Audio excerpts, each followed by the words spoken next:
Wonderful. Thank you so much. And I know we still have some people filtering in, but thank you so much for all of your responses. So without further ado, it is my pleasure to kick off this exciting panel by welcoming to the stage JPAL's Global Executive Director, Iqbal Dhaliwal. Thanks, Jared. Well, looks like we have a partisan crowd here, which I'm very happy about. Okay, so thank you very much, Jared, for doing that and for the introduction. Oh, I guess I don't really need this. So I think you've already got a little bit of sense of the structure of the day. The way we have structured it is that the morning session is a little bit about listening from the field. Who are the people who we work with, the people whose lives we become a part of as part of these experiments. And then this particular 1.5 hours is about kind of where should JPAL be going forward, what are some of the things that we are doing well, some of the things we may not be doing so well, and therefore we should try and improve, and also responding to some of the emerging things. So there's a session going on about the new frontiers of RCT methodologies. Some people are talking about how climate intersectionality works with other development programs. But I think if there is one topic which is really just about the most popular or maybe the most talked about topic, well, maybe not, perhaps number 2 after Taylor Swift, I guess. So if there is a topic which is probably number 2, it's AI. Just about everywhere we go, or everywhere I go, people are asking, okay, what is JPAL doing about AI? What's happening because of AI to development programs, and so forth. So for today, what we thought is that, as JPAL enters its 3rd decade, let's try and figure this out together. And rather than just diving deep into, okay, what's AI in the development sector, and what is it going to mean for poverty, and what is it going to mean for climate change, instead, step back and say, okay, what exactly is going to be the impact of AI on all our lives? Because it is a technology that is already impacting all of us. So what's going to be the impact of AI to start with on the macroeconomy? And we are really fortunate to have with us one of the preeminent macroeconomists, Dr. Gita Gopinath from the IMF, to take us through that. We'll clap all together once when I'm done. Although I'm always happy to clap for Gita. After the way I thought about it is we'll start from the broad macroeconomy and then go a step down and go to the micro. And then we are going to ask Professor David Autor, like, what exactly are the microeconomic implications for various fields like labor, labor markets and firms and so forth. Then go a little bit narrower and ask Brigitte, who we are really fortunate to have. She's, I think, one of the most sought-after speakers. She was at SIGA and other places, and so fortunate that she's with us to tell us how Google.org, the organization where she heads their innovation unit, how they are approaching this, what does she see as the frontiers, and then tell us a little bit about some of the organizations that Google.org is funding who are at the intersection of AI and social good. And then finally, we'll go down the funnel to the narrowest, which is listen to Secretary S. Krishnan from India, who's in charge of the IT department and in charge of setting up the AI strategy of India, tell us a little about how the second largest country, well, actually, India is now the most populous country in the world, how the most populous country in the world with a very robust IT workforce is thinking about AI and what are the various challenges that they have. All right, so the way we are going to structure this panel, I've requested all 4 of them to deliver their remarks for about 10-ish sort of minutes. At the end of that, I'll round it off by telling you a little bit about what JPAL and our network of researchers are doing in terms of experiments. And then we are going to have a free-flowing conversation here. The advantage of having this group is that nobody can say, you'll have to ask a labor economist, or you'll have to ask Google, or you'll have to ask a macroeconomist about that. Whenever they say that, we're going to turn around and ask the other person. So keep your questions ready and going, and please join me in thanking all the 4 panelists for agreeing to be here with us. So with that, Gita, the stage is yours. Thanks. Thank you. Thank you so much. It's a real pleasure to be here. And first and foremost, congratulations to JPAL at 20. I was fortunate enough to be here when JPAL was 10, and I was in the audience. And I remember thinking that this would be a transformative organization. I have to say that it exceeded my own expectations over the last 10 years, including picking up a Nobel Prize along the way. But I mean, truly, the impact you've all had has been phenomenal. So it's an honor to be here. I'm going to talk about AI and the macroeconomy. I'm at the International Monetary Fund. Our mandate is to help ensure economic and financial stability in the global economy. For us, AI is a very important topic because it has the potential to be as transformational as the Industrial Revolution. Right? There's a lot that we still don't know, but the potential seems immense, the opportunities seem immense, but at the same time, the risks are also immense. And so there's a whole spectrum of issues one can talk about. It spans the whole space from questions on ethics to existential questions. I'm going to pick a narrow area and talk about issues that we at the IMF, as an economics and finance institution, pay close attention to. So 3 quick things. One will be on the impact that we are looking at of this technology on actually labor, and I'm very much looking forward to David's comments on this. The second is on finance, and third is about implications for policymaking. So when we look at labor markets, this is some new research that we are doing at the IMF to examine what the impact is going to be on labor markets of a technology of this kind, especially the frontier generative AI technology, which has the expectation of having a very large impact on labor markets. So we look at this question of the exposure of different occupations to AI. And then we look within that into whether that exposure takes the form of augmenting labor in the sense of increasing the productivity of the worker and therefore complementing the worker, or does it take the form of substituting the worker? So let's look at a couple of examples. Radiologists, classic example of an occupation that has high exposure. We have a technology that can read images really well, that can spot anomalies really well, so clearly huge amounts of exposure.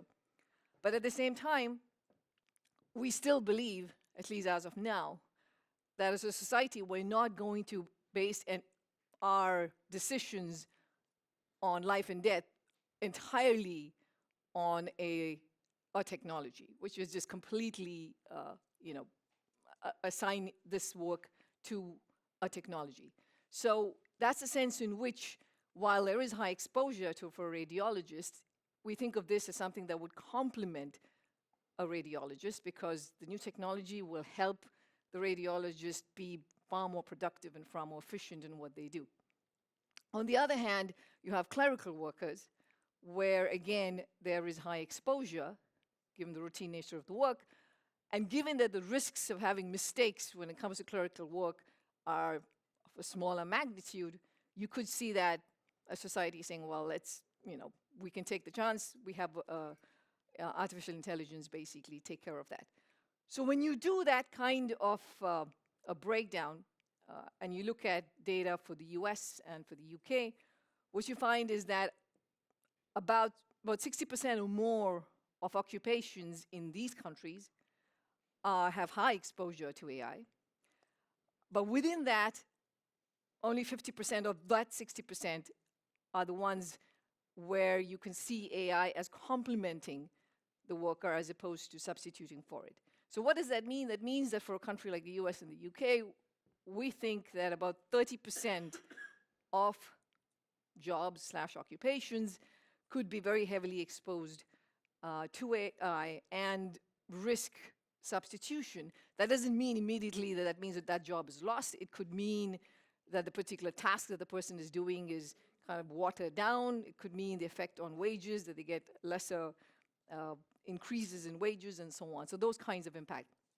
If you look at emerging markets and developing economies, like India, exposure is around 40%, around 30% for India. Why? Because a vast majority of their workforce is in agriculture, where the exposure from AI is small. On the other hand, if you look at Brazil and South Africa, we're getting close to 40%. So one of the things we worry about is a bigger digital divide, because we know this technology complements much more of the workforce in advanced economies, and given that they have the resources to be able to harness this technology more, that we could have a bigger digital divide. At the same time, for developing countries where you have a shortage of very skilled healthcare workers and teachers and education and so on, this technology could actually, because of the shortage that exists, by bringing in new intelligence, can actually help expand the scale of good healthcare and education. In terms of the impact on productivity, there's a wide range of estimates based on very detailed firm-level studies. It ranges from 1.5%, increasing labor productivity by 1.5%, all the way to 7%, on average 2 to 3 percentage points. Now, just to kind of give you a handle of what those numbers mean, over the last 15 years, on average, US productivity growth has been around little over 1%. So if you have a technology that can potentially add 2 to 3 percentage points, that's huge. I mean, that would be humongous. But I would be very wary to make these kinds of extrapolations, just given that there's a very limited amount of studies. And when it comes to general purpose technology, there's only that much one can think about how different occupations will be affected. Second, moving on to finance. Again, lots of potential in doing risk assessments, investment opportunities, financial inclusion. All of those are, good positives. The risks, of course, are several. One of the things that we worry about is herd mentality or herd behavior. We worry that when you have an industry that's relying on 3 or 4 AI models to be able to pick investments, that you could end up with a herd mentality on steroids. So if you have any kind of market euphoria or sentiment, and this machine is learning on that is being fed on that kind of data, you can have everybody doing exactly the same thing, and that generates systemic crises. The other issues that we worry about is what's embedded bias. As you probably know, that this intelligence is trained on data that can then end up reinforcing biases that exist, and therefore in terms of who gets loans and so on, that's something one needs to take care of. Data privacy, hugely important. The risk that you can have confidential data out in the public domain is another big risk. So again, opportunities in the finance space are big, but we do worry that if it's completely unsupervised, you can end up with a much more unstable financial system. And lastly, on the issue of policy, we think it's very, very important to have a global approach. If you look around, we have the European Union, the US, China, everybody who's coming up with their own approach to how to deal with this new technology. They're all very different, and that doesn't help, because this is clearly one of those cross-border cutting technologies. It's important to have a common approach over here. Now, I am hopeful about this because I'm seeing what's happening more recently. You just had the summit in the UK. The AI summit in the UK was a clear call for having an international approach. There was a US executive order that made that same clear call for it. So what could a global approach look like? I think we can take a page out of what's being done for climate. Given all its limitations, subject to all those caveats, it's still the case that the Paris Agreement provided a common framework for everybody to come around and think about how to deal with climate change. Something similar for AI would be very helpful. Similar to having the Intergovernmental Panel on Climate Change, we could have something similar for AI. Again, there are others who've put those ideas out too. So having, again, a global approach would be extremely helpful.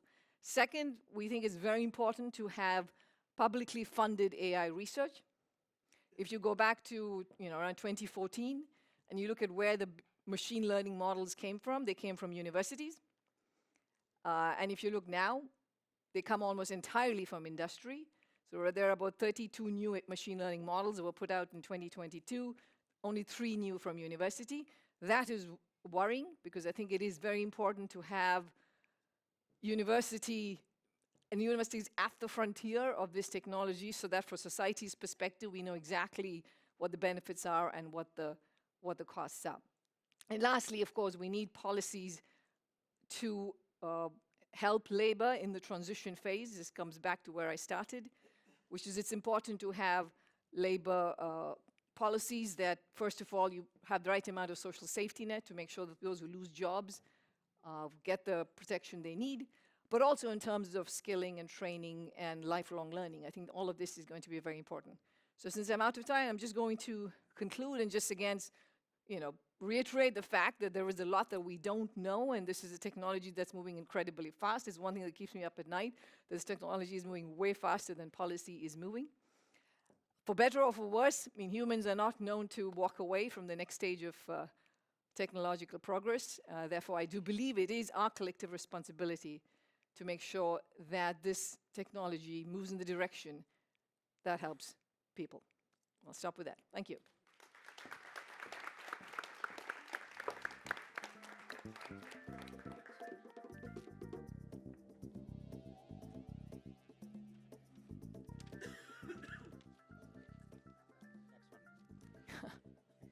Oh, great. Okay, awesome. So I'm going to talk to you about artificial intelligence, expertise, and the future of work. I'm a labor economist, so I'm going to speak broadly about how technology interacts with labor. I think it's applicable not just in the United States, but across the developing world, and I'll talk a bit about that at the end. Hopefully we'll have more time in the Q&A. But let me start by asking you, what is the difference between these two jobs, a crossing guard and an air traffic controller? These are basically the same job, right? It's a person who prevents collisions between people and machines, machines and machines. And yet, air traffic controllers make about 4 times in the United States what crossing guards do. And it's not because what they do is intrinsically more socially valuable, right? If we had to spend $130,000 a year to prevent our kids from getting run over on the way to school, we would do it. The difference between them is expertise. So to become an air traffic controller, you need to spend 4 years in air traffic control school. You need to apprentice. It takes a long way to get there. To become a crossing guard requires actually no training or certification in almost any US state. And so the supply of people who can do that work is considered abundant. And so even though it's socially valuable, there's so many, it's not scarce. So expertise is what is domain-specific knowledge or competency that's required to accomplish a specific goal. And it's what makes labor valuable, really, in every country, more so in industrial countries, because where physical labor is less important. And there are 2 things that you need for expertise to command a meaningful market wage. One, the goal that enables must itself be valuable. So it's got to be data science, not card tricks. And the other thing is that the expertise must itself be scarce. So to paraphrase The Incredibles, if everyone is expert, no one's expert, right? It's exactly that scarcity. And it matters because non-expert work pays poorly. So waiters, cleaners, janitors, security guards, school bus drivers, crossing guards, daycare teachers. Some of these are life and death activities, and yet they're poorly paid in almost all countries. And the reason is because the supply of people who can do that work is abundant, even though the work is itself highly valuable, it's poorly paid. So let me talk briefly about how the demand for expertise has evolved across different revolutions, technological revolutions, because technological revolutions really do change what expertise is relevant. So I'm going to talk quickly about the Industrial Revolution, the Computer Revolution, and the AI era in which we are now. But you might say, well, Industrial Revolution is transition from what? Well, it's a transition from the artisanal era. So prior to the Industrial Revolution, about 70% of people in the United States, for example, work in agriculture. The other 30% were artisans. Artisans are people who basically master a production process from front to back. So these people are wheelwrights, could be a tailor, a cobbler, a blacksmith. But it's a highly specialized set of activities that require special tools, years of apprenticeship, and a great degree of mastery to make a product from end to end, right? Could be a rifle, could be a shoe. This was high-paid specialized work. the artisan era was supplanted by the Industrial Revolution. And the Industrial Revolution wasn't just a technology, it was an idea of, instead of making things one expert doing all the steps, let's break this down into small interchangeable chunks and use machines, managers, and very low-paid workers to accomplish those tasks, right? So this is a 19th century textile mill. You can see, not surprisingly, it's a woman, and mostly women, who were doing the work, an overseeing man. And in fact, most of the workers in early mills were indentured children and unmarried women. They worked in grueling conditions. Their pay was extremely low. It was quite dangerous. And by the way, this technology wiped out the artisans, right? So the Luddites were not wrong to be worried. Many of them were put rapidly out of business because all of a sudden their scarce skills had a competing alternative that was much cheaper and faster. So this was not a step forward for labor in the early decades, or perhaps even the first century of the Industrial Revolution. But things began to change as industry advanced. The technology became much more sophisticated, the value of materials rose, the expectations of consumers rose, and the end result was you needed workers who knew something. They needed what I call mass expertise. They needed the ability to master tools and follow rules. This required some literacy, some numeracy, right? You've all heard of, the Ford Motor Company started paying the $5 a day to its production workers. That was, way above twice the typical wage. Why did it do that? Because Ford wanted the same people to show up day after day, as opposed to new workers every day. Why? They needed mastery.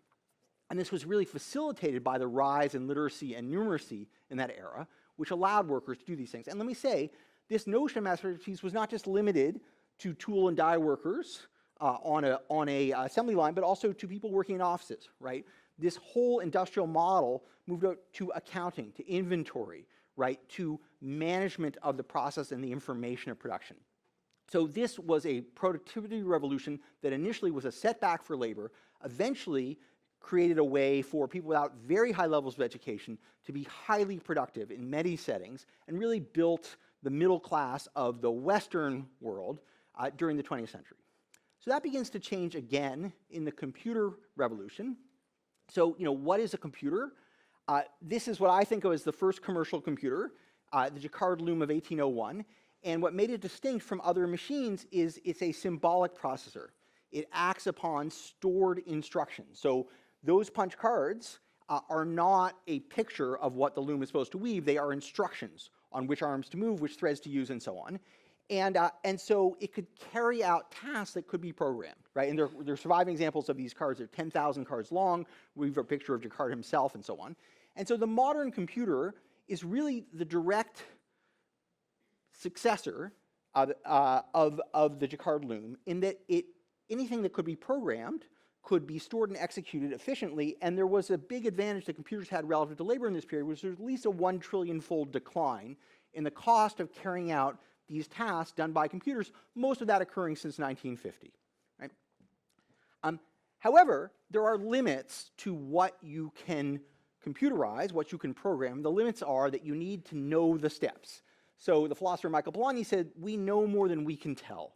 Meaning there are many things that we do on a regular basis that we don't actually know the procedure for doing them. So riding a unicycle or telling a humorous joke, you might be able to learn it, but you couldn't teach a class in it. And even if you could, let's say you want to teach your kid how to ride a bicycle, so you got up with a chalkboard and you said, this is the principle of gyroscopics, and this is what keeps your bike upright, that would be of no use to them whatsoever, right? Because the way you learn to ride a bike is you put a kid on a bike, and you go to a hill, and you push, and you say, good luck, right? And that's how people learn.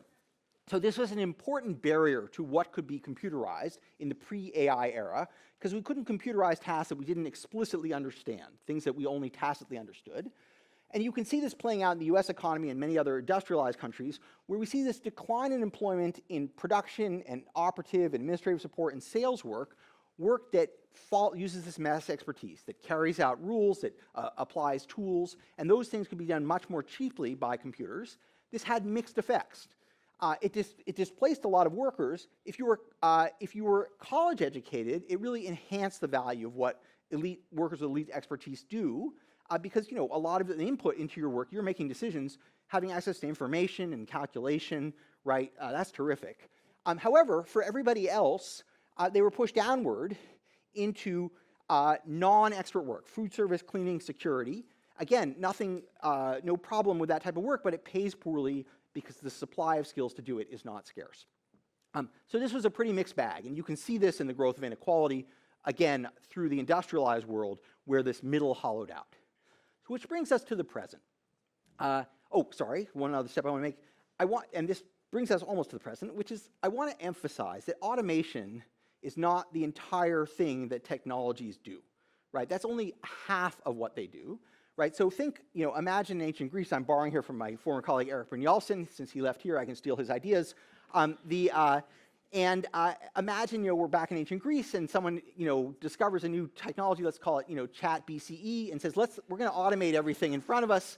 So let's start by automating the herding of sheep, and then followed by the making of clay pottery. And as our final act, we will automate the organizing of the Olympics, and then we're all done, right? Everything's all automated. And that's a ludicrous idea, of course, and it's ludicrous because we don't just use the technology to accomplish the things we were doing more efficiently, but to create new stuff, right? So in the United States, for example, here's data from work I've done with Caroline Chin, who's a PhD student here, Anna Salomon, who's a professor at Utrecht, and Brian Segmiller, who was one of our PhD students. And we tried to look at the evolution of work over the last 80 years and look at things that were new. And you can see some of those things are using new machines, building new machines, selling new machines, scrapping new machines, etc. Many of them actually are services that reflect changing tastes, changing incomes, changing demographics. And so the net result of that is there's actually a lot of new work. So about 60% of the work that people do in 2018 is jobs that didn't really exist in 1940, use expertise that was not present, wasn't even relevant. A pediatric oncologist, right? Someone who repairs fuel injection systems on an automobile, a hypnotherapist,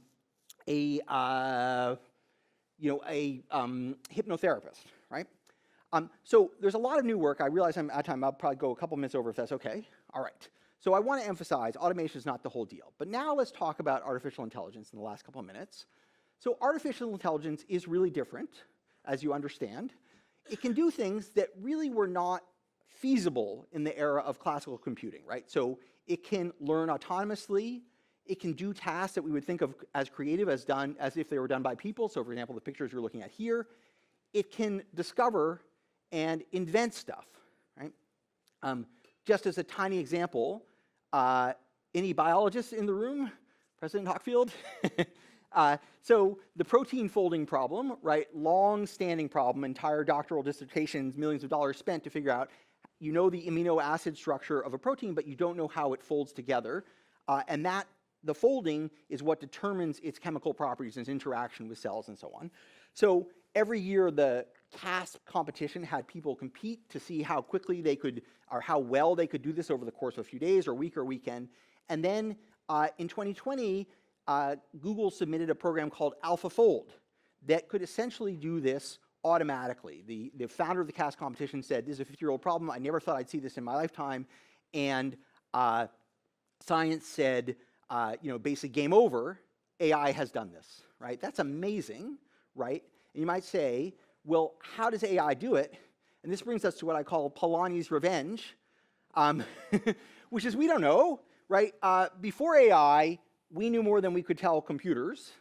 Now, computers know more than they can tell us, right? We actually we understand, or I'm not saying I understand, people who develop AI understand the algorithm, but what precise decision will be made, what's actually doing in any given case is rather opaque, and that's a problem. So let me just talk in the end about why this is good, why this is bad. So it is exactly what Gita was referring to. Will AI complement people, or will it commodify their expertise? Will it make it so cheap as water? Water is a wonderful thing, but we don't pay much for it. Why? It's abundant, right? At least here, that's obviously not true everywhere. If it were not abundant, we would pay anything for it. Okay, many tools augment the value of human expertise, right? Pneumatic hammer, stethoscope. If you're an air traffic controller, if you don't have a GPS, you don't have a radar, you don't have a two-way radio, you're just a person standing in the field staring at the sky, right? Your tools are critical to your productivity. Many things would be infeasible. Your skills would be irrelevant without those tools, but not all tools. Right, so AI could enable people to do more things, But sometimes tools can replace us, right? So London taxi drivers used to have this fabulous mastery of all the routes and highways and byways of London. They actually spent years learning this. It was called the knowledge.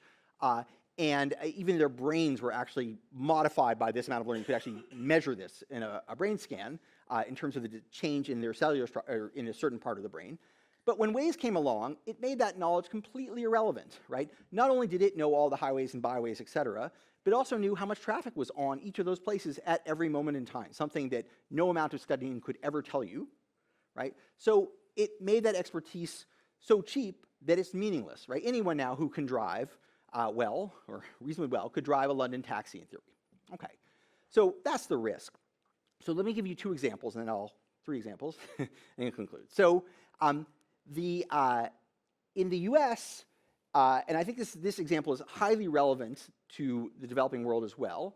This has nothing to do with AI, by the way.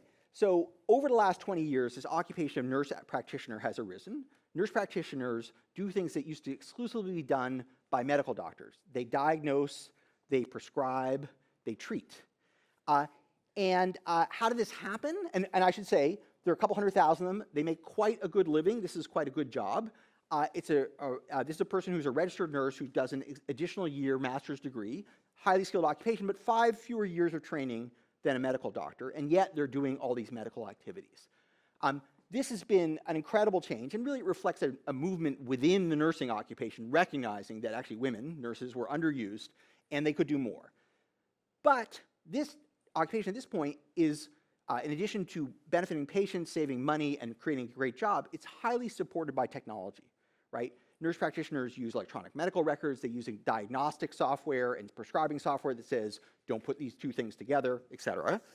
And it's easy to imagine, at least for me, but probably I suspect for you too, a future in which more high-value medical tasks can be accomplished by people with somewhat less training if they are supported by the guidance and guardrails given by technology. By guidance, I mean, look at this, consider that. By guardrails, I mean, don't do that, don't put those 2 medications together, right? And we see evidence of this already. So this is a paper that came out in Science in 2023 by 2 of my students, Shaked Noy and Whitney Zhang. And they did a little experiment with ChatGPT where they gave people 2 writing tasks. These were college-educated workers. They recruited them on a platform. And one was marketing, one was a short report. In the first round, everybody just did it the normal way, which meant using a computer but not a chatbot. And it took people about a half an hour. In the second round, half the group was given access to ChatGPT 3.5. It was that long ago, 6 months. And their time fell by about 40%. So they were much faster. Okay, that's good. They were also somewhat better. So other experts rated their output. It was somewhat more precise. It was somewhat more creative. And it was somewhat less error-prone. That's good, too. Here's the really cool result. If you look at the relationship between people's scores on the first round and on the second round, the control group in black is almost a 45-degree line.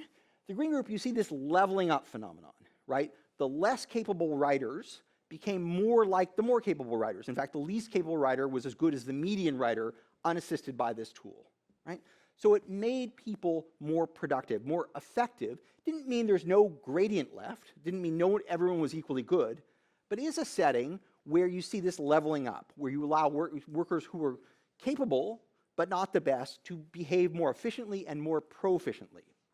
Second example, this is by my former colleague Eric Brynjolfsson, my current colleague Danielle Lee, and their student Lindsay Raymond, PhD student here, and they looked at a chatbot used by a tech company that basically sells an enterprise product. You can think of this as like Salesforce, although I don't think it is. And it's mission critical. Customers call in and say, hey, my thing is broken, right? My name is Alex, I'm super frustrated. I've had customers call me all day. They can't access their information. I need this fixed ASAP. So they have people who respond through a chat format, and they deploy this tool to suggest answers, right? So, nice to meet you, Alex. Let's find your account, or can you provide the email, et cetera. So here's the bottom line.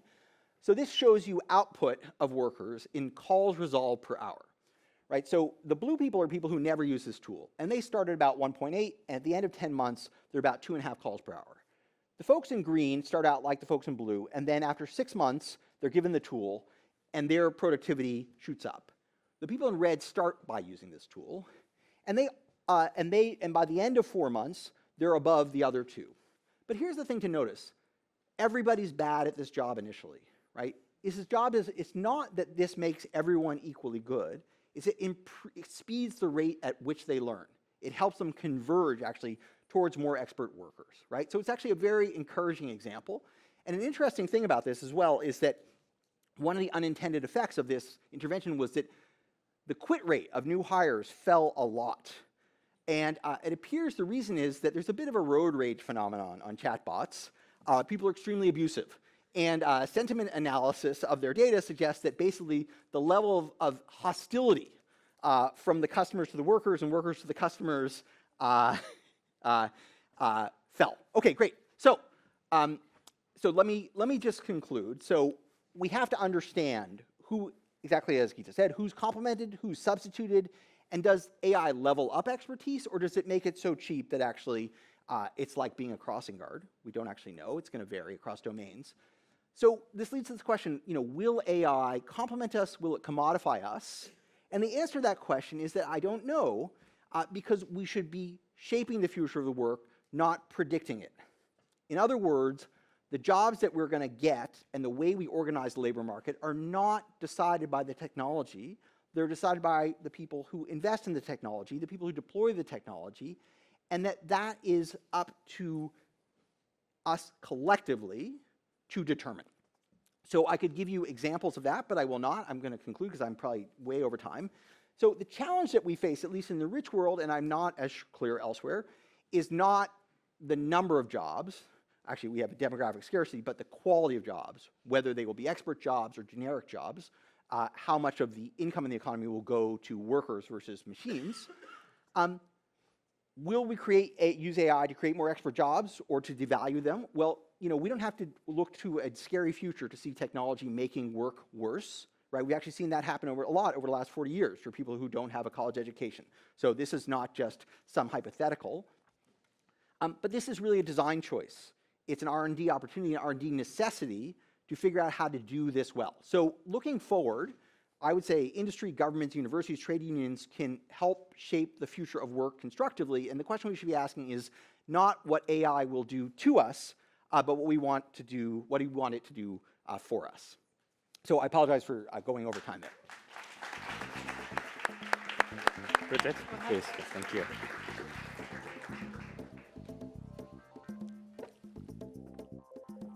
All right. Thanks so much, David and Gita. I'm not an economist, so I'm just going to disclose that up front. I'm an engineer by training. And for the past 5 years at Google.org, we've really been guided by a question, which is how can we bring the benefits of AI to everyone? And one of the things that I hope you take away from my time here today is that this is actually not a future-only looking conversation. We have actually been using AI in the social sector, for climate change, for some time now, and we've learned a lot through that time. At Google.org, we've invested already over $200 million into organizations who are using AI in their work or building the ecosystem of responsibility around that technology. And we've seen in our own research efforts and from many other companies, from many other nonprofits, that AI really can bring benefits to the work that we're trying to do collectively. We are at an inflection point, as David and Gita have both mentioned, and a lot of the work that I'll talk about today really relies on a lot of the AI technology that has been a part of our world to date. We're really on the cusp of what is going to come with generative AI. So a lot of what I'll talk about is really thinking about predictive models, task-based models. These are models where you can take inputs, you process them into something, and you get an output at the end of the day that you can then use to do something in the world, right? You can use it to inform your program, you can use it to make a recommendation, you can classify something. The generative AI models now that are creating the images that you saw on David's pages, or hopefully things that you all have played with yourselves, are new. And we are still in a place of really understanding what they can do and what they can't. And I think we're starting to see more experimentation in the social sector, but not enough yet is one thing I would posit. And I want to see more folks leaning into that, not to necessarily go deploy it in the field right now. Please don't do that without checking with someone first, but to really learn what's possible. And I think the more that we do not come to this table together in this moment, we'll miss out on that potential and that opportunity. We talk a lot right now at Google about being bold and responsible. How can we take this opportunity that's in front of us, and how do we navigate to do that in the way that's going to have sort of the least risk and the least harm? So what have we learned in the past 5 years? A lot of stories that I could share with you all, and happy to share them. But I'll just maybe name 2 things. So one is the data that we've collected. The nonprofits that we have been working with and supported, and there are dozens of them, have reported to us that they're able to achieve their end outcomes in 1/3 of the time and at half the cost. That's a meaningful difference for the organizations that we're working with. These are scarce resources, scarce time, these are big problems. If we can cut the time and cost that it takes to do this work, that is going to make a big difference to the way that we address these challenges. And then the other big thing that we've learned, and this is somewhat obvious, I hope, but it bears repeating time and again, particularly as we all get excited about AI's potential, is that the best of these solutions really come when we're able to work with organizations, work with people who are on the front lines of these problems and have been for many years. When we build solutions in partnership, when we build solutions in the hands of nonprofit organizations, policymakers, individuals who actually have the expertise in their domain to guide that development for what's necessary, but importantly to also check if an output is actually useful or not, and then continue to build and work on that as we design, develop, and deploy these technologies is critical. I want to share 3 categories of examples, and I'm going to try and pepper in as many examples as I can, because one of the things that I think is really helpful in these conversations is to come away with something that might spark something that's relevant in your world. So the first is a lot of work that we've seen that really helps to supercharge human capacity and human potential, some of what we heard about from in the economic talks. So for example, we have an organization called Talking Points that we work with. They work here in the US. They're actually present in 2 out of 3 public schools in America. And they have an app that they've built that allows teachers to communicate in their native language, usually English, and parents receive that information automatically translated in their native language, and then vice versa. It's enabling parent and teacher communication in a way that wasn't previously possible, especially, obviously, for immigrant families who are often disconnected from the school community. And we know that evidence says that parent-teacher involvement is one of the critical, parent-teacher connection and parent involvement in students' career is one of the most critical things for their output.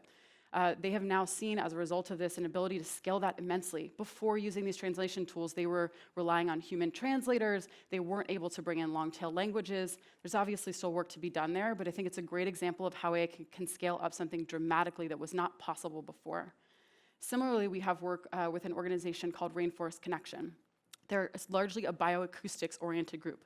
So they put monitors, audio monitors, into mostly the rainforest, but other critical ecosystems, and record the soundscape. They often remind me that the soundscape that you'll hear in one particular day might never be heard again on the face of the planet, and find that a little bit mind-boggling. And they're recording this. They have 120 million hours of recordings. Analyzing a single species for a single recording to understand the biodiversity present in that soundscape used to take one scientist about 4.5 months.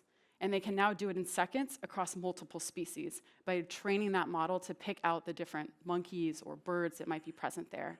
Again, augmenting that human capacity, and frankly, we don't have enough conservationists to do the work that needs to get done, and I would much rather have them doing the critical work on policy, analysis, tracking, than sitting and listening to audio, although that might be peaceful. The second category of work is really work that's scaling support and intervention. So 2 examples, actually, both of which are working with the government of India. I know we'll hear from them next. First is with Varvani AI. They're an organization that is doing a lot of different AI innovation work within the context of India in particular. And in the work that we've supported with them, they have been developing an app to better understand pest detection in the moment of a particular crop.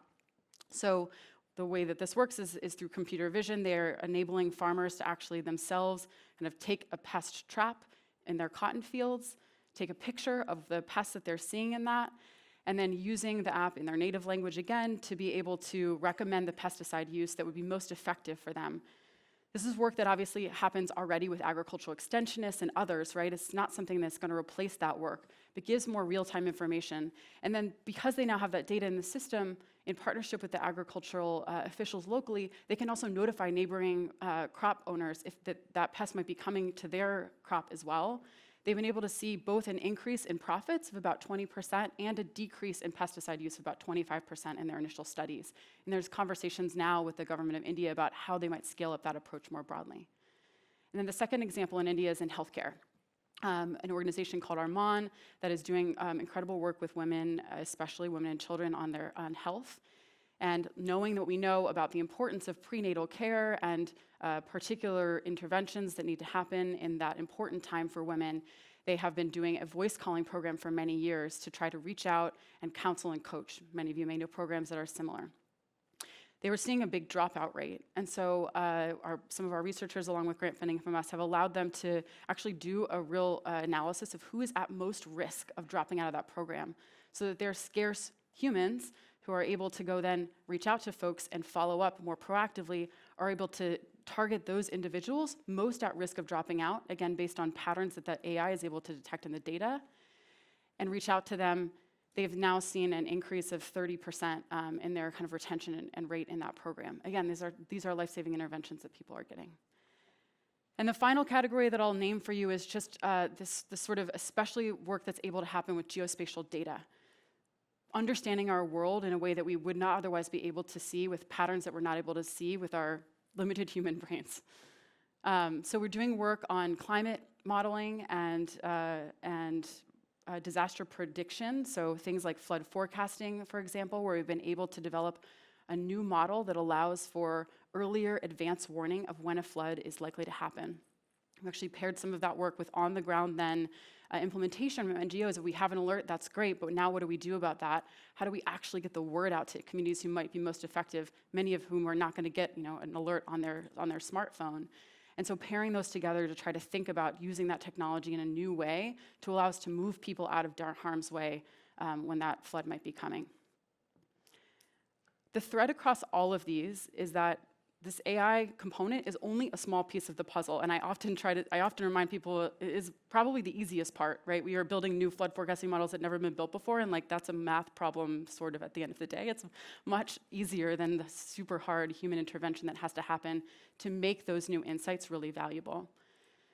At the moment that we're in right now, and the inflection point that we have, I think, with generative AI, we're going to see a lot of new possible interventions. But I think that same principles are going to continue to hold. We're going to continue to see the need for humans and experts and community health workers and agricultural extensionists and teachers to be the guiders of where this technology can be most valuable, and to be there in the room, hopefully, in creating and guiding it. And only when we have these more inclusive practices, these more inclusive design approaches that I think can really bring people together, bridging expertise from technologists and policymakers and NGO leaders and civil society, are we going to create that sort of AI future that, as David's saying, we still have the opportunity to shape. And so one of my calls to action for everyone here is to just lean in at this moment. I think it's really hard. I say often I'm sitting at Google and I can't keep up with the technology progress that's happening. But really finding ways to experiment, to think about what's happening, to look at these types of examples, and to really lean in, while at the same time, obviously, not leaning too far, and make sure that we can be bold and responsible together. Thank you so much.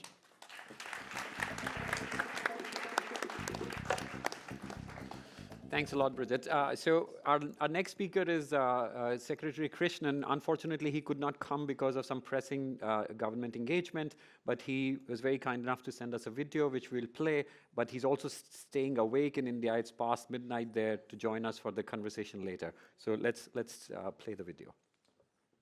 It gives me great pleasure to be present with you this morning virtually for JPAL's conference commemorating its 20th year. JPAL has had an extensive association in India with various state governments and with the government of India. It's been a very fruitful partnership for me personally with JPAL as well in previous jobs that I have done. Coming to today's topic, which is primarily on the use of AI and the way in which AI could be utilized in a country like India. In my present assignment, this is one of the most exciting areas of work that we are currently doing. The manner in which artificial intelligence can be harnessed for use in various applications for delivery of government services. Some applications have already commenced. In the area of health, for instance, during the COVID period, a chatbot was deployed using AI for giving various kinds of information to various people across the country in their regional languages. Currently, we are doing a similar application in agriculture, where a voice-activated chatbot is used by farmers to find out various kinds of detail in their local language about the weather patterns, about sowing patterns, availability of inputs, availability of seeds, various kinds of issues which concern them. Government of India in different ministries is attempting to use artificial intelligence to the maximum extent possible. We have, to be honest, probably only scratched the surface right now, and the possibility of this use is fairly extensive in the days to come. There are many exciting frontiers that we can cross with this effort. Therefore, we are looking to launch a separate artificial intelligence mission for the government of India, which will cover a number of dimensions. First and foremost, being the AI compute capacity, which is currently a constraint in the country. We intend to build out the AI compute capacity in India through a hybrid model, where some portion of this capacity will come up in the public sector itself through the National Supercomputing Mission, and remaining portions of AI compute capacity will come in through the private sector.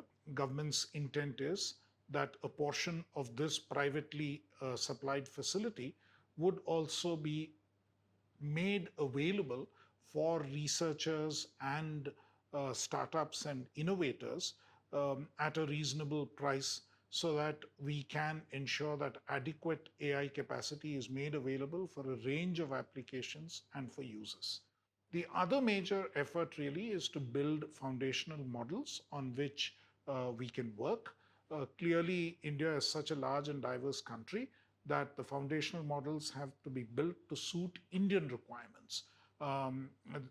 Clearly, both language models, large language models, which cover the large variety of Indian languages, that is a very important application. We also see huge possibilities of developing foundational models for use not just as large language models, but for scientific research purposes, for mathematical sciences, and so on. And that will be a large area which will then benefit other segments, including agricultural research, veterinary research, medical research, and a range of operations where these could be greatly used and benefit the common man.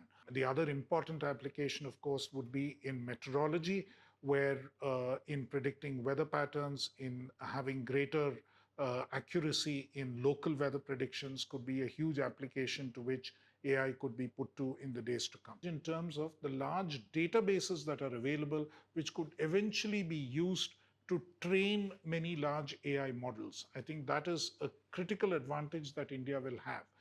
But many of these large databases also are not yet in a form that can be used by large AI models.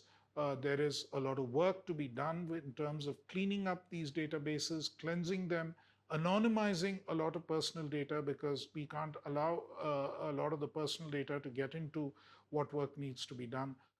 Once these three major areas of work are done, or alongside as this work progresses, it should be possible for us to build specific applications on the large on the development models, and use those on the foundational models. We can develop other applications and use those applications for the direct benefit across different departments.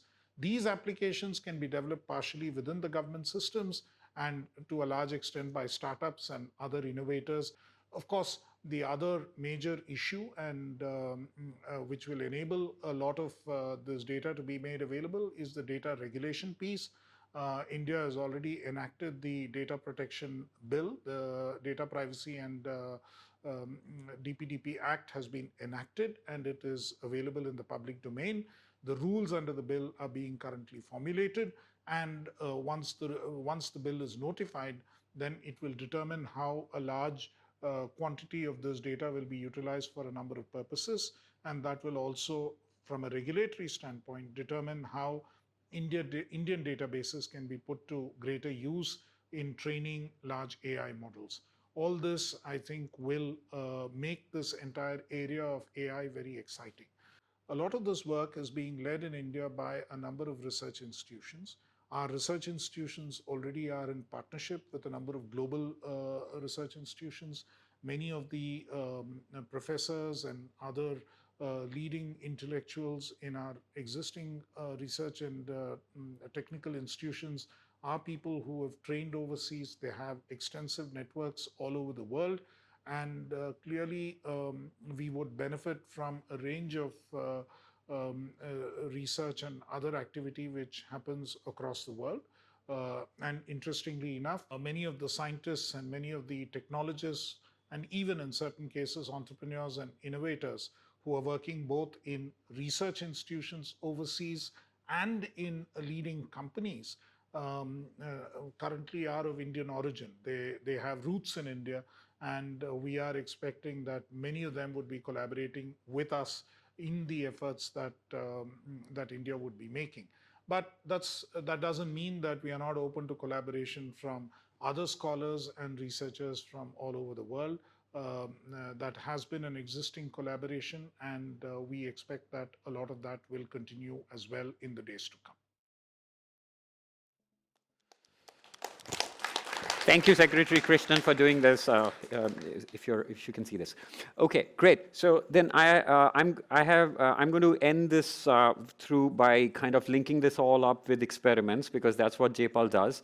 But before I do that, I just want to acknowledge the presence of Dr. Susan Hockfield, the former president of MIT, without whom, during whose tenure JPAL was created, and without whom I don't think we would have been here. So thank you very much, President Hockfield.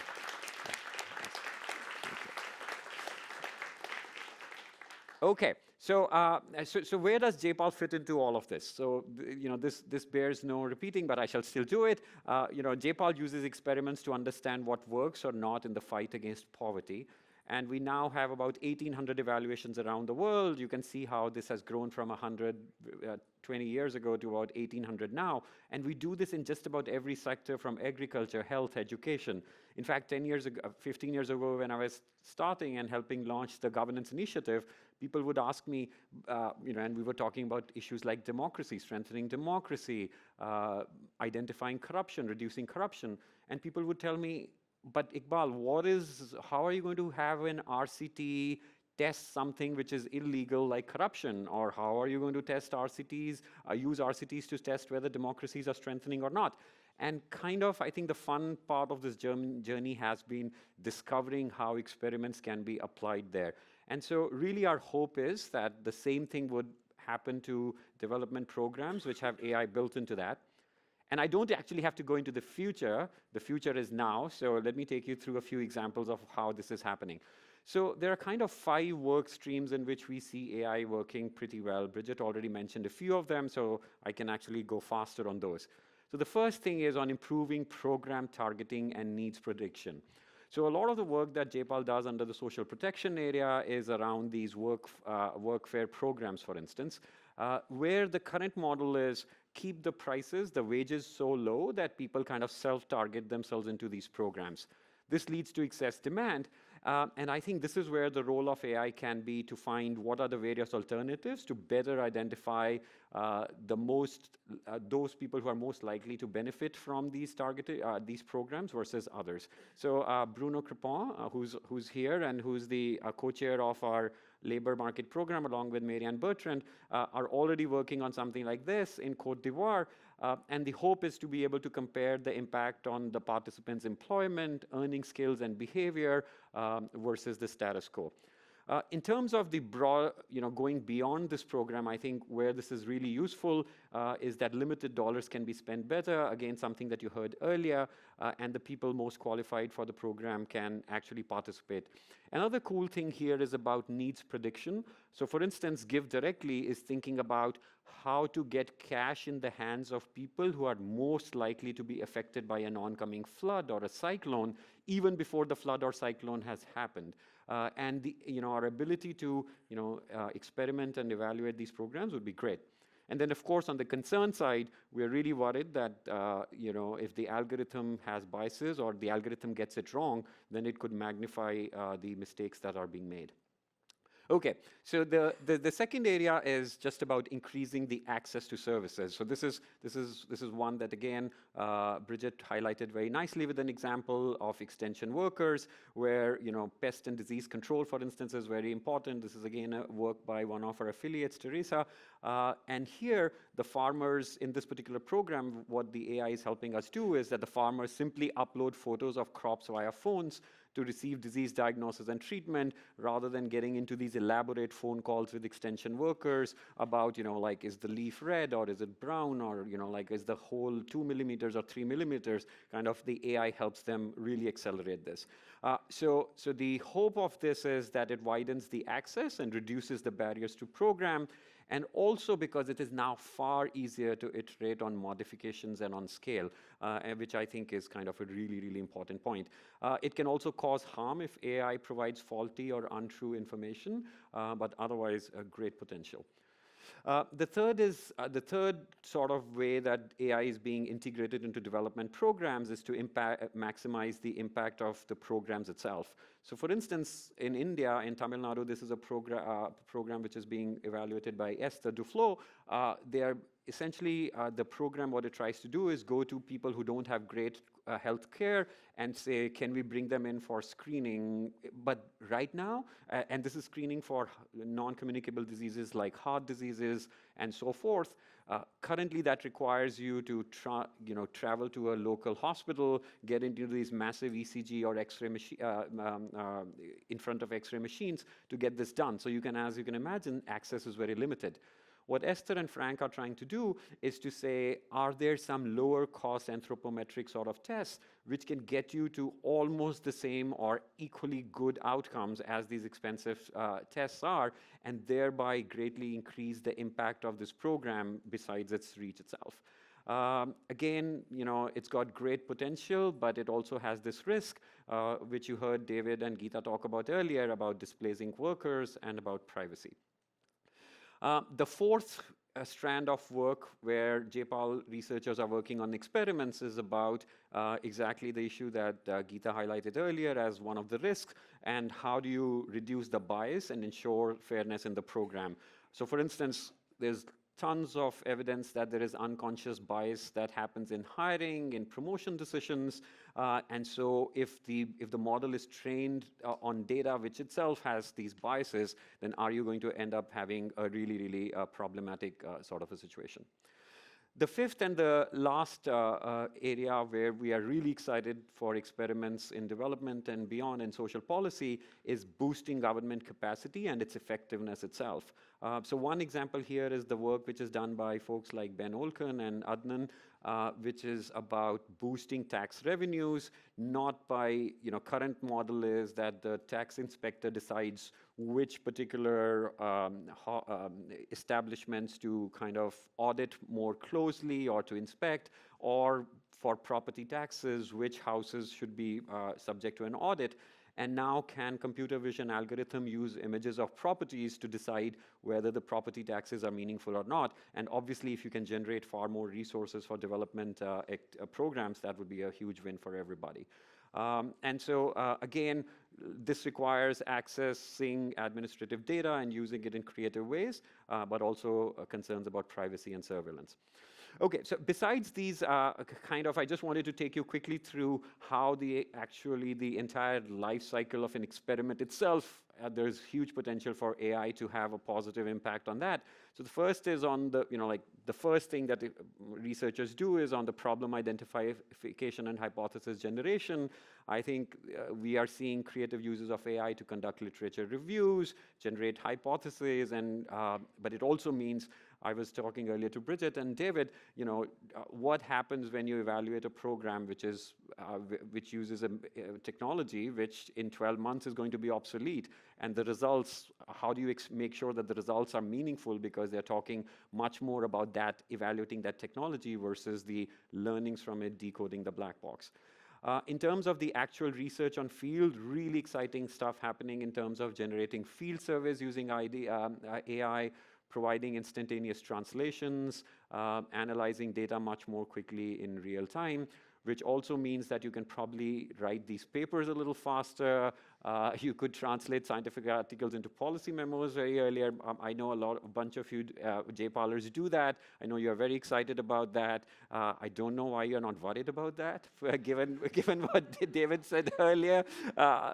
Because if I was you, I would be more worried than excited about it. So every time people come to my office and say, hey, Iqbal, can we try this thing for AI in our jobs? I'm like, okay, then, sure, why not? And then similarly, I think advising how to tweak and scale interventions, it would be a really great way to do this.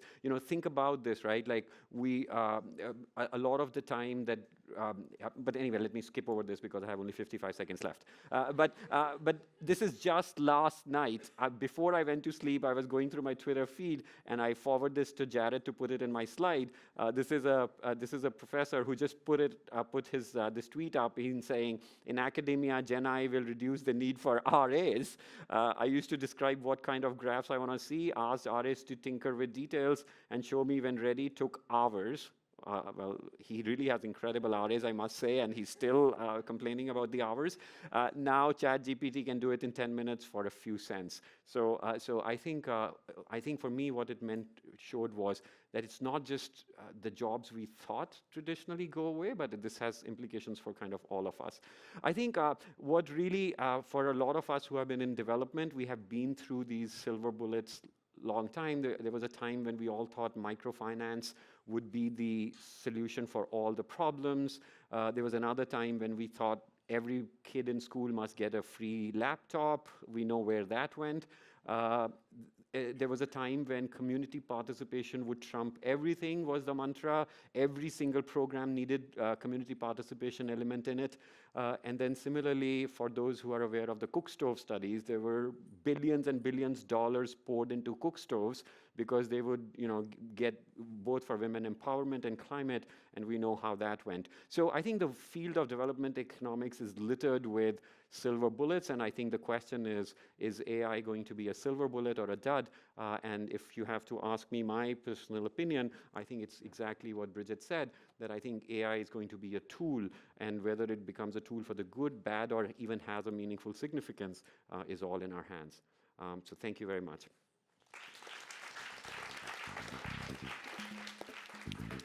Okay, so with that, I'll invite my co-panelists to please come on stage, and we'll try and make this do a few question and answers. Yes, maybe if we can go in that order, which is David here. I guess I'm here. David is next. Gita, Brigitte, and then Mr. Krishnan. You're in exactly the right spot in the final corner. So the hope is that if there is a AI model which is learning to, between screens and people, we are not confusing it. So this is fabulous. So thank you so much. So much was covered in so little time. I felt like I was drinking from a fire hose and super excited by this. Typically, when I'm sitting as a panelist in these things, after these panel discussions are over and it gets thrown to Q&A, my first thing is, damn it, I also had a question for my fellow panelists. So I'm going to do this a little differently. I'm going to turn to all the four panelists and ask you this question, that was there something that you heard from one of the other fellow panelists which piqued your curiosity, or you said, hey, I really want to ask this and another question from one of the other panelists. So everybody gets one question to ask. So, Mr. Krishnan, since you're there and you are in India and staying up beyond midnight, do you have any question for either David, Gita, or Brigitte? And feel free to ask. I think my question is to Gita, and this was on the issue of what she expected would be the public sector role or government's role or participation in the entire AI enterprise. She did speak about international collaboration that I do get, and we are part of a lot of the international collaboration which is happening.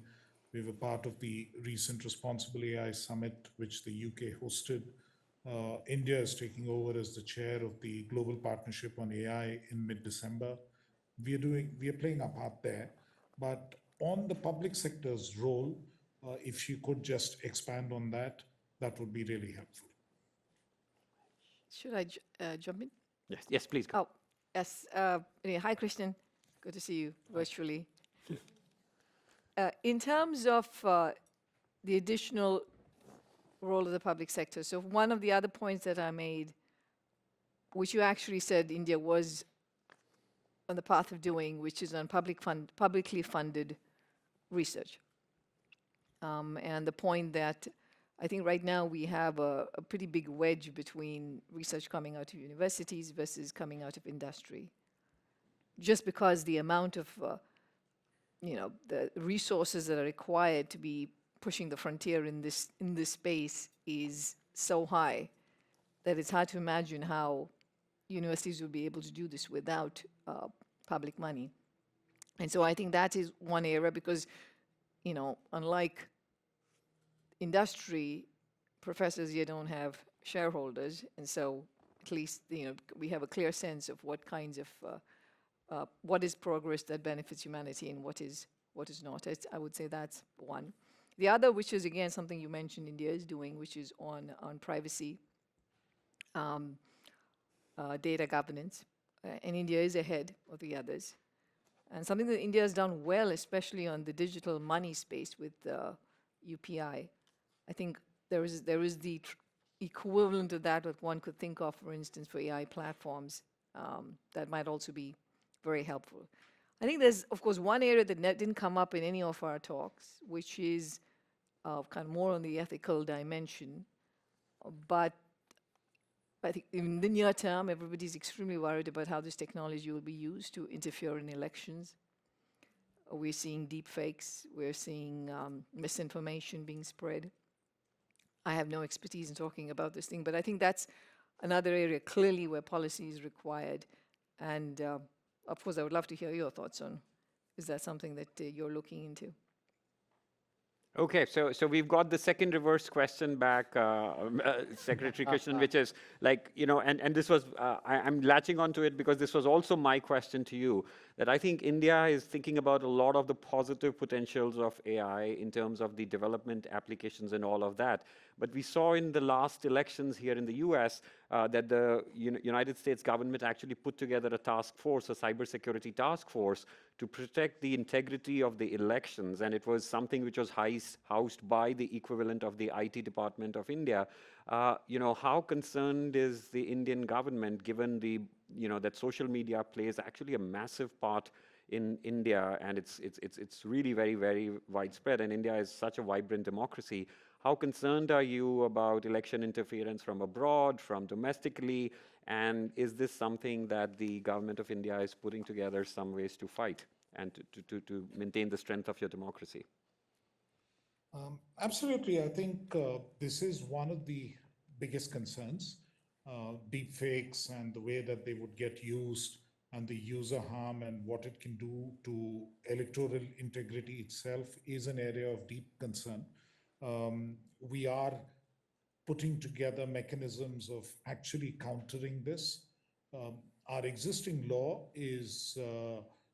has some provisions to address issues of this nature, but I think the right to free speech and right to free expression element is still very strong as a constitutional mechanism.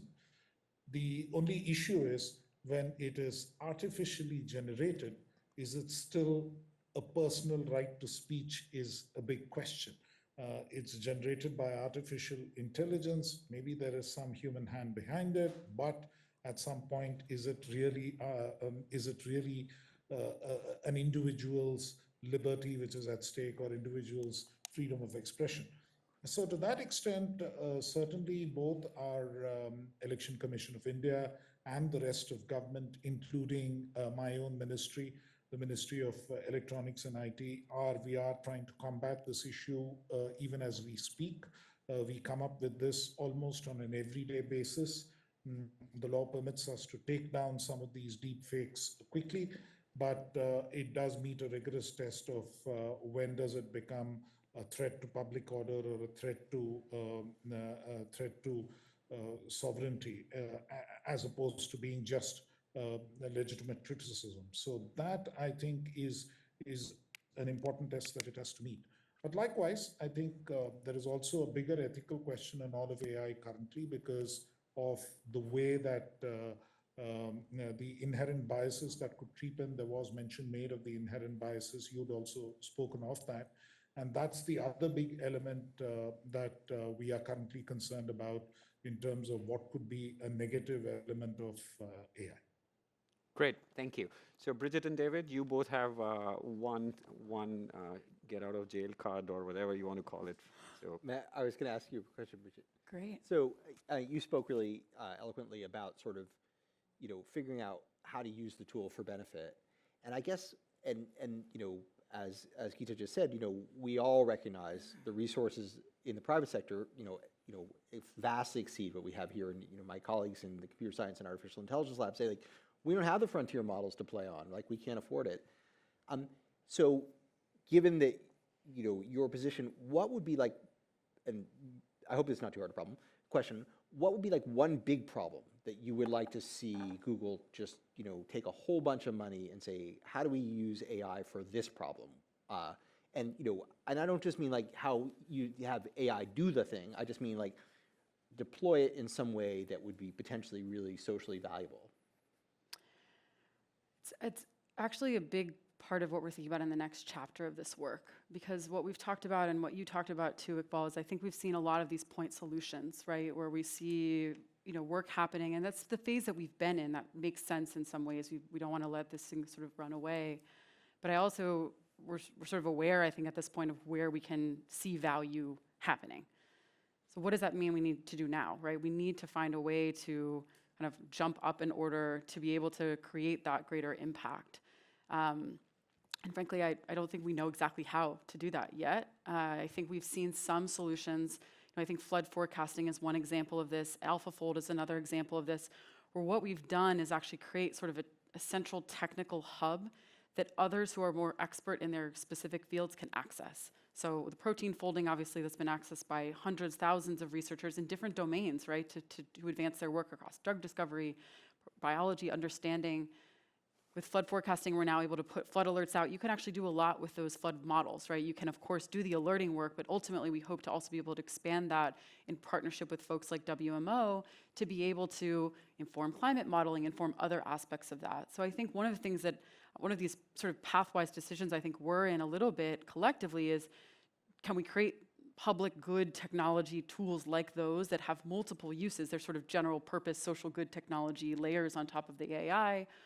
And how do we also then do the continued scaling out of some of these solutions? So we've looked at actually, where we think that we can have the most potential benefit from what we've seen so far, and we've sort of identified health and climate and education as areas. Education obviously also overlapping the skilling piece. So I think to come, and I would say we are all in a moment of collaboration on this, right? Just to keep offering the invitation, and I think the more that's a dialogue that's happening. We shouldn't be sitting at Google and deciding what social problems we focus on either. It's not very helpful. So I think really wanting to do that in partnership with government, in partnership with NGOs and civil society, with the UN and others to really try and make an unlock happen. Great. Do I have time for my question? Or? Yes. Oh my God, we had a bonus 15. No, okay. Woo. Exactly. My question is actually to you, David, which is sort of thinking about the history. I'm always struck by the history that we can look to in the computer era and the Industrial Revolution. can we draw any lessons from what we did or didn't do in those times to sort of, if we all agree the goal is for greater productivity, greater wages, sort of, not losing track of kind of the human jobs that we want to have, can we learn anything specifically from those times that we might want to do now, or start thinking about now in order to maximize the goals that we have as humanity? Yeah, great question. So I want to say, I mean, basically, technologies have multiple uses, and AI is an incredibly malleable technology, and we already see its uses and misuses all around us, right? So, some countries use it for extensive population surveillance, for censorship, and they're, rapidly exporting that technology. But the same technology can be used for improving the efficiency of healthcare, for making education more, immersive, more accessible, less expensive. It can be used to enable people to do more expert work with less formal training. And so I do think a lesson that generally comes out is democracies tend to use technologies better. And so, for example, nuclear energy has lots of uses. North Korea has nuclear warheads, but no nuclear power plants. Japan, which is the only country against which offensive nuclear weapons have ever been used, has no nuclear weapons, but 30 nuclear power plants. So I think when we think about how AI will be used, I think it's critical that democratic governments are deeply involved. And I do think, but it also is a technology, unfortunately, that is so expensive and so specialized that the private sector, more than the history of most other technologies, has much more control of it than the public sector. And I don't think the private sector has malintention, but it doesn't have the aligned incentives, to use the word of the century, with the public in terms of the quality of jobs and investment in education and public health. It's just not the business of the private sector. I don't expect it to. So I think that's a concern. So leadership is required. Leadership by NGOs, by labor unions, by universities, by the public sector, as well as in partnership with the private sector, to make really consequential choices about harnessing this opportunity. And it's very rare that everyone realizes at the same moment that we are at the frontier, at the moment of a technological revolution, right? People don't usually get the memo on that day, right? It usually takes a few decades for people to notice that. But we all know it.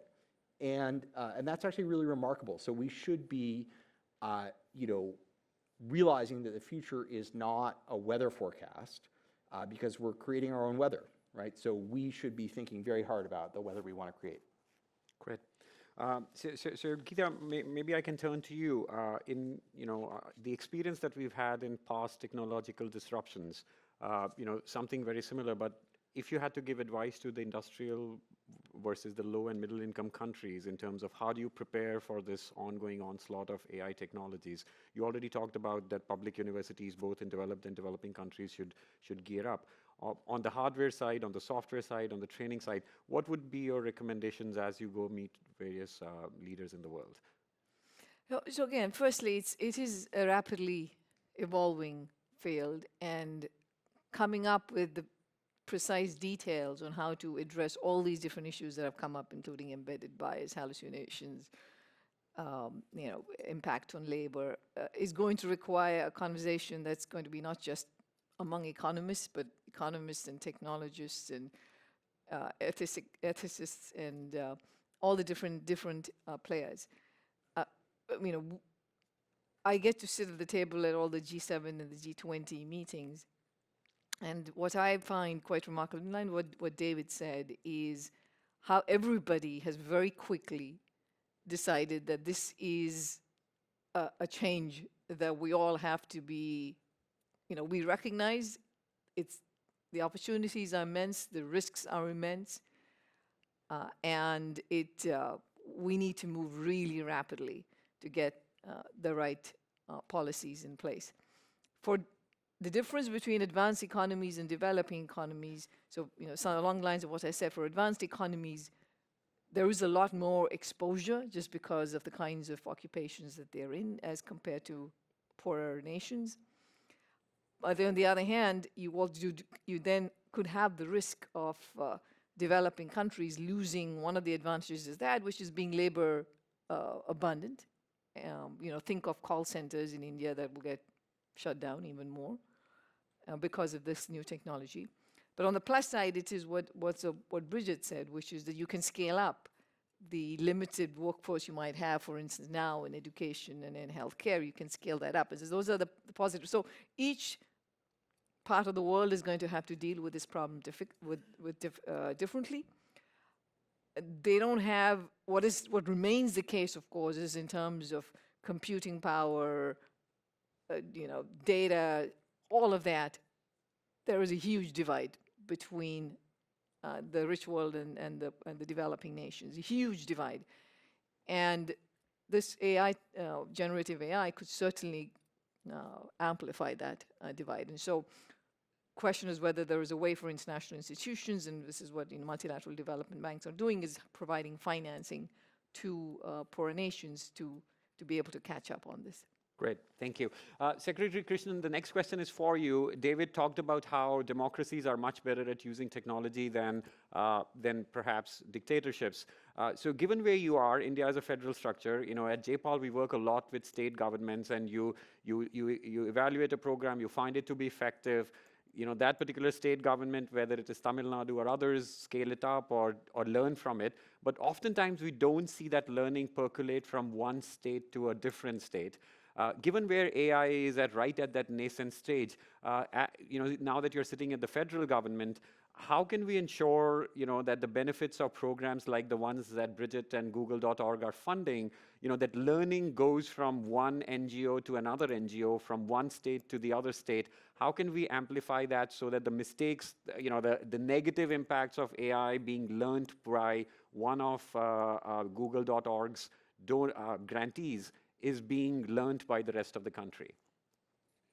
I think there are two parts to this, and we are already, as Brigitte pointed out, we are working with Google, we are working with the Vadvani Foundation quite closely, particularly in some of these sectors, and to make these lessons available from federal ministries like, say, agriculture or health into the states as well. So to some extent, the idea is that we act as a sounding board of ideas, and likewise, METI acts as a sort of a reservoir of some of these ideas and some of these technologies which then states can use. But I think there's also a good that comes out of a slightly competitive approach that states take, and sometimes some of their better approaches get scaled up to national programs. It's not unknown that, in fact, many large national programs in India have been built on experiments that different states have done in the past. And likewise, there are some states which are possibly going ahead of what even the government of India is doing in some of these sectors, including, say, a state like Telangana in some areas, or a state like Karnataka, or a state like Tamil Nadu. And we can certainly pick up on those examples and see whether that's something we can share with other states to take it forward. Likewise, a mention was made on DPI, the Digital Public initiatives that India has launched across the world, and that is something which India is also working to see whether we can share with the Global South. So it's not just within India, but it's also an international ambition in terms of what can be made available to other countries which would otherwise not be able to afford this. Great, thanks. Brigitte, my next question is to you. Google.org is obviously doing a tremendous amount of work to make sure that the benefits of AI for social good are amplified or recognized. Do you feel, the industry in general, the tech industry in general, the folks who are getting billions and billions of dollars of valuation for their AI startups, lots of people will say it's a bubble all over again. Do you think they're doing enough to think about the social good aspect of it, similar to yours? And if not, what can we do to get many more Google.org type of work going in Silicon Valley? I mean, I'd always like to see more. We can continue to do more as well. I think that the important piece is less about the money or the resources, although that is critical. And I think we need to see more ways that we can be using our collective resources in partnership with government, in partnership with civil society. I think also, though, we need to be in a spot where we are collectively thinking about sort of the societal impact broadly, right?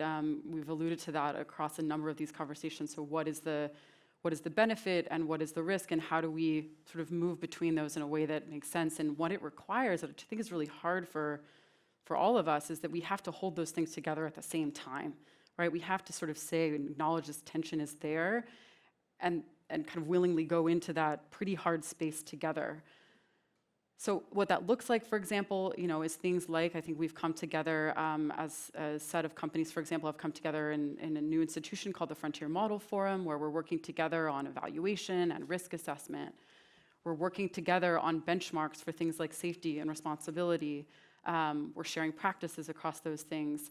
We are collectively, as Google.org, sharing some of these stories of impact that we've been able to support and learning from what we've done there, so that we can hopefully continue to see more of that propagate, just get people even to fund what we've done already rather than funding lots of disparate activities. We recently were together with a bunch of companies in New York around the UN General Assembly, and there is a lot of energy around this work. And I think part of the challenge, a little bit to your question, David, is how do we channel that in a way that's going to be most effective, so that we're not actually also all distracting, folks like folks like you, Krishnan, who are trying to sort of harness this in your work and with policy, and rather focusing on the things that really matter the most, right? Where our resources can go the farthest together. And that's true on the responsibility side. It's true in the benefits and impact side. And I think it's going to be kind of mission critical for all of us to get right. It's going to take all of us to do this right now. And because we have the collective attention, I just am really inspired and excited and hopeful that we'll be able to harness that for something that actually gets us forward progress. Great. I would love to see like a founder's pledge or a giving pledge for all these AI team folks. And we did just announce we got everyone to support a safety fund, a new safety fund. And so a good example, we sort of said we're doing this, and we got OpenAI, Microsoft, others to sort of co-fund that. So little by little, we'll keep doing it. Excellent. So the clock says we have about a minute and a half left. So David, my final question is going to be for you. Putting aside your labor economist hat, put on your teacher hat. How is AI changing the way you are teaching and evaluating? Are these large language models changing the way that education and higher ed is going to be? They will, and they should. I don't know if they've changed as much as they're going to, but it's hard not to see the potential. If any of you ever gone to the Khan Academy site and use Khanmigo, right, their little chatbot, it's a great thing. Like, you're working on a math problem, you say, tell me the answer, then it says no, but then it says, but here's a step, or here's a simpler version, and so on. It's a really amazing learning tool. And so I want to circle back to the question about the developing world and the rich world, because many technologies that come out of the rich world are what we call inappropriate technologies, right? They're really not suited to the factors that are available everywhere, because if you want a nuclear power plant, you need nuclear engineers, save you a whole infrastructure. But mobile telephony turned out to was more consequential, arguably, for the global south than for the global north. Why? Because it didn't have close substitutes, right? There was no landline infrastructure, there was no distance communication, and so on. And so even though it was developed in the rich world for the rich world, it turned out to be enormously beneficial because of a lightweight technology. And I actually think AI has many of these same properties. It runs on existing infrastructure, and moreover, it provides something that I think is even scarcer in the global south than in the rich world, which is access to expertise, right? There's a lot of expertise that will be on tap. And I gave their example of nurse practitioner. That's a good thing for my kids going to the pediatrician. It's a great thing in a world where there are really so few doctors.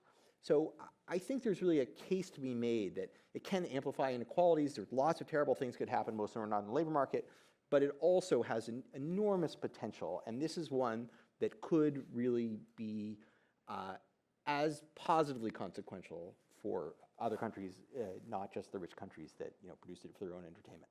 Great. So then on that hopeful note, we'll call it a day here. But before we do that, we may not have time to answer the questions, but I would love to hear, what do you think are the questions that we end up not asking that you would like these guys to think about? Oh wow. Okay. So let's get the mic here and then just keep asking your questions. We're not going to answer them, or we may, but just or we may. But fire away. Well, it's up to your it's your coffee break. If you want to stay back and listen to Q&A, you're welcome to. But why don't we listen to 3-4 questions quickly, please? Okay, yeah, I just wanted to ask, because you talked about the private sector and domination of a private sector, but it seems like the big question in the space is the conflict between proprietary private models and open source models. And I just wanted to ask about whether the economic dynamics you described would be different if the AI space is dominated by open source models. Okay, great. That might be a Gita question, but we'll see. Go ahead, Aditi. Oh, yes, whoever has the mic, go for it. Yeah, yes. I was listening to the history of labor and everything, and then I was recalling the 1886 and Chicago Haymarket, everything, and we decided to work maximum 8 hours. So technology is a tool for reducing the human labor or making it faster, human jobs. So even after 150 years, we are still working 8 hours and more. Why can't we reduce the human work using these technologies? Whereas the industries and the governments, are they thinking about it? What are the challenges to take a strategy like that so that we can reduce the human labor and the human can get more time for their social life, for their family life, and we can have a better society in that way also. Excellent. Aditi, you have the mic. Yeah. My question is on the next biggest thing that we are talking about beyond AI, which is climate. And Secretary Krishnan and I think Brigitte, you mentioned about AI compute powers, both public and private. As we go into this wild, wild west of developing more and more compute, and we are going to get there earlier than building solutions for how to do this more climate-friendly solutions. How do we solve this paradox? Okay, excellent. That's either for Krishnan or for Brigitte. Go for it. This is a question for JPAL. As we start looking at AI more for defining who the program should benefit and where the benefits should go, does it not make it important to make sure AI explainability is there as well? Because as of now, we know the criteria and the metrics based on which the programs are benefiting people, but as we let AI do more of that, would it not become much more opaque for how those decisions are being made? Okay, go for it. Just one limitation of AI is that it doesn't communicate risk and uncertainty. So do you have a sense of people getting a false sense of certainty and what can be done about it, especially as it relates to policy making? Thank you. Excellent. Final question. Cool. So on the basis of econometrics and the idea of, for example, I think Ada brought it up earlier, Autor, the idea of like we'd all pay $130,000, right, to keep our children safe. We didn't during the Industrial Revolution, right? That's a very new thing. Same with lead and things like that. And so if AI fundamentally is about making mathematics easily explainable in a whole bunch of different ways, right? Like engineering, for example. I am really curious as to how, on an econometrics position, we establish the values we want going forward, because JPAL wasn't established for value per se, for money, as much as it was values for alleviating poverty, which is it's a normative statement more so than purely an economic mathematical statement. And on the other hand, I'm also curious that on a level of expertise, isn't most engineering purely mathematical?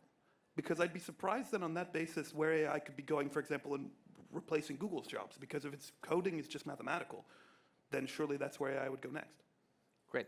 Okay, so let's start with, in any order, pick any questions you want to answer or ignore any ones that you don't want to answer. So, so maybe this time we'll reverse it from last time. Maybe we'll start with David. Oh, okay. All of these are all great questions. I want to comment on the question about time use, actually. It is, although we work 8-hour days, we work a much smaller proportion of our lives as incomes rise. You know, in the rich world, the average person works 1,900 hours a year. They used to work 4,000, not the same person. And it seems like the work week isn't getting shorter because we condense it. By the fact we enter the workforce late in life at this point. People used to start working 6, 7, 8, 9, 10. They still do in many places. We retire when we still have decades of healthy life ahead of us, and we also have weekends and certain registered holidays. So I actually think we've handled this much better than we give ourselves credit for. We are actually not working ourselves to death. And wealthier countries work less, but they just space it out differently. Great. So 3-day weeks and 50-year retirements is maybe on the horizon. Yeah. Either. Now, like, just to the question on open source models, you're absolutely right. I think when you have open source models, you're certainly seeing the ability for, for users with much less resources to be able to create newer apps and to build on that. So I think that certainly is the case. But at the same time, we still have mega companies with very, very large amounts of data and resources that will, I believe, still be in terms of moving the frontier, that they will be out there. That's not a bad thing, but as an economist, whenever we think of any activity that has huge externalities, then we think of an important role for public policy. And this is one where clearly the externalities seem to be immense in terms of the risks associated with the speed at which this technology is moving. The internet had a lot of publicly funded research that went into it. And so there's a parallel for that here too. Great. Brigitte? Yeah, I'll just maybe pick up that and then answer one question, which is to say that absolutely, and I think we very much feel like both this technology is too important not to regulate and that we need more co-investment, and so try to partner with researchers and the like. And I think also to David's earlier point, we'll start to see these models evolve and change quite quickly, growing to smaller sizes. We're already seeing some of that research happening. We're starting to see now fine-tuning using similar approaches on smaller data sets happening outside of companies. So there's a balance here too, I think, just in even where the frontier continues to be and where it will be most useful, frankly. We've got this sort of novel thing that dropped into our hands earlier in the year, which is mostly actually just a change in user interface, right? We were now able to interact with this AI in a way that we were never able to before. And then interface is only so useful, actually, I think we've all found out. So trying to figure out where this will go next, I think, actually also gets a little bit to the environmental question, right? Of smaller models, we're experimenting a lot with that, as are many others. I think it's not something that's lost. We have a deep commitment to that as a company and are thinking about both how do we better optimize our workflows, right? So that we can use AI actually to better do our data processing and loads, but also once the models are trained and repurposed, we expect that's gonna come down, although it's quite obviously hard to predict. And I just want to pick up this question about risk, which I think is really interesting, and I think it gets back to a little bit of the point I was sharing earlier and the conversation about risk in general, which I think often can feel binary, right? Like we have this sort of bias or risk that happens in the model, and then we have to take it as it is, and it actually couldn't be farther from the truth in terms of these processes, right? What's happening in the deployment and ongoing maintenance and change in these systems is that there's a lot of change and opportunity there. There are many forks in the road that you can choose to take. And if guided by expertise of the people who know that work well, you can obviously minimize those things in a way that will never take it away. We are a biased society. We'll always have bias in data, but where you can actually see it and explain it much better. And then I think it comes down to really good design and user experience, right? How are you putting that information in the right way, actually, in front of people so that they're able to understand, this is a recommendation, for example. You might not want to take it as full sale, and that requires the hard work of people who are already working with teachers or community health workers or otherwise to continue to train and build people up. And I think as another push for a final thing here, which is I think in line with all of that, is that we need greater AI literacy and skills writ large. I think we feel really strongly that we need sort of a robust workforce development agenda, but even just getting broader understanding of how do we talk about AI, what is an AI prediction, is going to help us all navigate this next phase more inclusively, and that needs to happen now. Fantastic. Secretary Krishnan, anything you'd like to comment on? This is on the climate issue, and I think there's a lot. If I understood the question, it was creating so much compute capacity has its own impact on the climate, but then there's also AI models which can do a lot about better prediction of weather patterns, and one of the big climate change issues in a country like India, where you have to mitigate the impact, is if there are changing weather patterns, then how do you adjust crop cycles? How do you address livelihood cycles? So I think in its own way, AI can play a very important role there. And likewise, in terms of mitigating losses, insurance models, there's a huge role in which it can actually work out for people. And the other question, on a very lighter note, on the other question on the working hours, it's wonderful to hear shorter working hours and everyone talking about it, because in India, the debate right now is one of the doyens of the IT industry saying that we should work 70 hours a week. So that approximates increase to or the reduction? 4,000 hours that I think David was just talking about in a year. David is asking if for Indians that is an increase or a decrease. Okay, so on that note, can I just end with my last few comments? One word, which is, I heard multiple people on this panel and others say, we just don't know what's going to happen, what is going to be the positive and negative impacts of this. And can I just say very self-servingly, that's exactly what J-PAL can help you do. This is what we do experiments. So anytime you are thinking about these things, think about J-PAL, because I think we can be part of that. So please join me in thanking this incredibly brilliant group for the contribution. Thank you.